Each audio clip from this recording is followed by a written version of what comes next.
Yeah, I think that we start seeing these increased attacks, as you mentioned, about the tourist areas and everything. I think UAE is probably one of the most devastated on this, and we're also seeing, unfortunately, they're really targeting, Qatar, one of the largest for natural gas and other areas in the oil. That's why we're driving these prices up. But yeah, it seems to be that they still have a lot of those drones and missiles that they are launching, but I know that they're trying to take care of them as much as they can.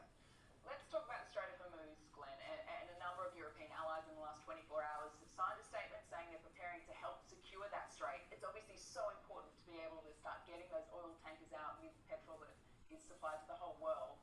But strategically, how does this play out? What does Donald Trump and what do US troops need to do to be able to get that strait open?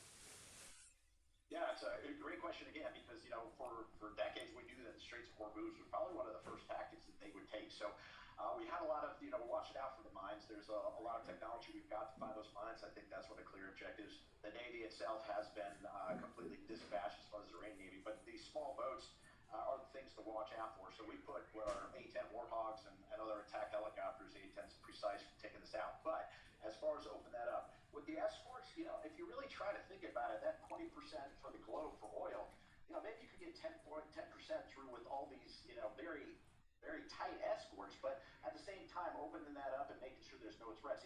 That's where a lot of these Marines that just left San Diego a couple of days ago may be looking at the islands of Hormuz and others to make sure that opens. That's probably the most critical thing, and anything that would probably be any boots on the ground that could be very contained and supported. How long could it realistically take for this strait to reopen? Even if in the next week or so we start to see the allies on board and convoys starting to take shape? Yeah, that's a great question. I know it's hard to speculate on this because it's going to take another maybe 2 weeks for a lot of these Marine expedition units to get in. There's like a couple thousand Marines per ship, so you're looking at that particular time. And again, one of the things again with the A-10s mentioned is it can stay on.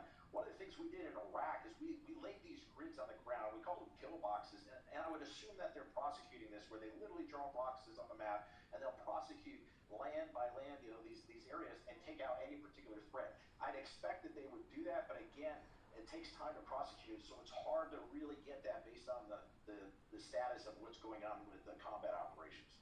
Glenn, President Trump has again claimed the US campaign in Iran would end soon. He said that so many times, and yet we're in week 3 now. And he's also declared he was not putting troops anywhere. Do you believe that, or do you think it's just a matter of time that we see troops on the ground? Yeah, well, I heard today that the war is over, and I was slapping my forehead, and I think a lot of others were while we saw the ships just leave about 2 days ago. So, yeah, maybe not so. But as far as boots on the ground, I don't want to see boots on the ground, and I think that's really one of the concerns.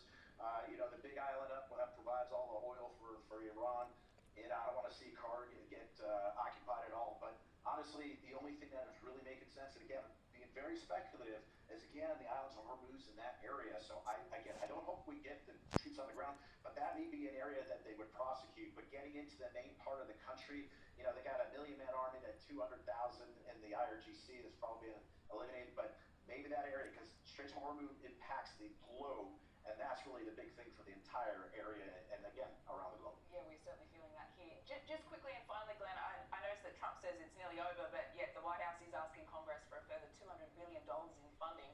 What would that be for, do you think?